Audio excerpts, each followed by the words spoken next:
সৰু শিশু এগৰাকীক আকাশলৈ চাই পঠাইছে আৰু কৈছে, দেতা এই চৰাইজনীলৈ চোৱা, ইমান ওপৰত উৰিছে। বাপেকে মিচিকে হাঁহি মাৰি কৈছে, চৰাই নহয় বাচ্চা, এইটো উৰা জাহাজ হয়। শিশুগৰাকী কিৰিলি পাৰি উঠি কৈছে, ময়ো এদিন উৰা জাহাজ কিনিম আৰু উঠিম। লগে লগে পিতৃগৰাকীৰ পৰা এটা উত্তৰ আহিছে, নহয় বোপা, এয়া আমাৰ বাবে নহয়। ইয়াত ৰজা মহাৰাজাসকলে উঠে আৰু ইয়াৰ বাবে ঢেৰ টকা পইচাৰ দৰকাৰ হয়। আমি দুখীয়া আৰু সৰু মানুহ, আমাৰ বাবে এইবোৰ নহয়। ইয়াৰ লগে লগে সম্পূৰ্ণ মৌনতা আৰু নীৰৱভাৱে সপোন এটা ভাঙি যায়। Hello' future billionaires, welcome to victory empire, য'ত আমি একগোট হৈছোঁ ইনস্পায়াৰ হ'বলৈ আৰু অভাৱেৰে পূৰ্ণ জীৱনক চিৰদিনলৈ বিদায় দিবলৈ। ভিডিঅ'টো লাইক কৰিব, তেতিয়া ইউটিউবৰ এলগৰিথমে গম পাব যে ইউজফুল কণ্টেণ্ট বুলি আৰু অন্য লোকসকলকো ৰেকমেণ্ড কৰিব যিসকলৰ এইটো ভিডিঅ'ৰ বেছি প্ৰয়োজন আছে। এভাৰেজ ব্যক্তিসকলে নিজৰ সন্তানক জীৱনটোত কেৱল সংঘৰ্ষ কৰিবলৈ আৰু কাম কৰি চাকৰি ল'বলৈ শিকায়। ৱেইট, কিন্তু আহক চাওঁ how and what rich people teach their children. Number 1, rich people teach their kids to be rich. ধনী ব্যক্তিসকলে নিজৰ সন্তানক ৰিচ মাইণ্ডছেট ডেভেলপ কৰিব শিকায় যাতে নেক্সট জেনেৰেশ্যনো ৰিচ হয় আৰু এইদৰে লেগেচি কণ্টিনিউ চলি থাকে। আৰু শিকায় যে তুমি যদি ভাবি লৈছা ধনী হ'ম বুলি আৰু ডাঙৰ সপোন চোৱা আৰম্ভ কৰা, then definitely you are going to be rich one day.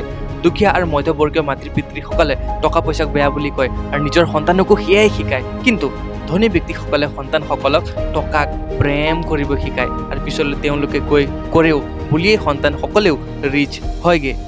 Number 2, about smart মানি। এইটোৱে হৈছে আমাৰ জীৱনৰ মেইন ফেক্টৰ। ৰিচ ডেড প'ৰ ডেড কিতাপখনত লিখকৰ ধনী দেউতাই শিকোৱা আটাইতকৈ মূল্যৱান কথাষাৰেই আছিল যে টকা কেতিয়াও ছেভ কৰি ৰাখিব নালাগে, তাক বেলেগ বেলেগ জেগাত ইনভেষ্ট কৰি গ্ৰ' কৰিব লাগে যাতে কাৰো সন্মুখত কেতিয়াও হাত পেলাব দৰকাৰ নপৰে।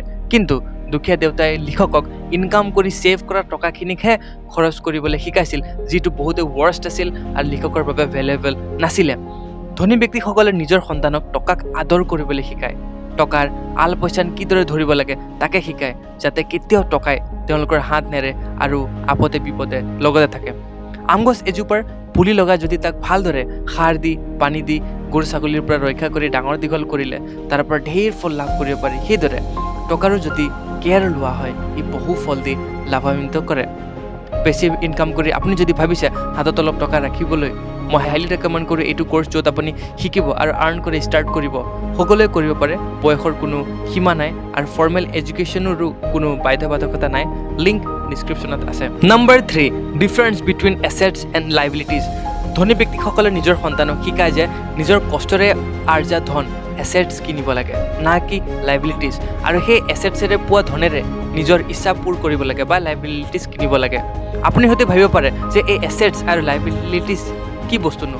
কমাৰ্চ বেকগ্ৰাউণ্ডৰ আপুনি যদি নহয় চিন্তা নকৰিব, আমি সকলো কথা ভাঙি পাতি সৰলভাৱে আপোনাক বুজাবলৈ চেষ্টা কৰিম।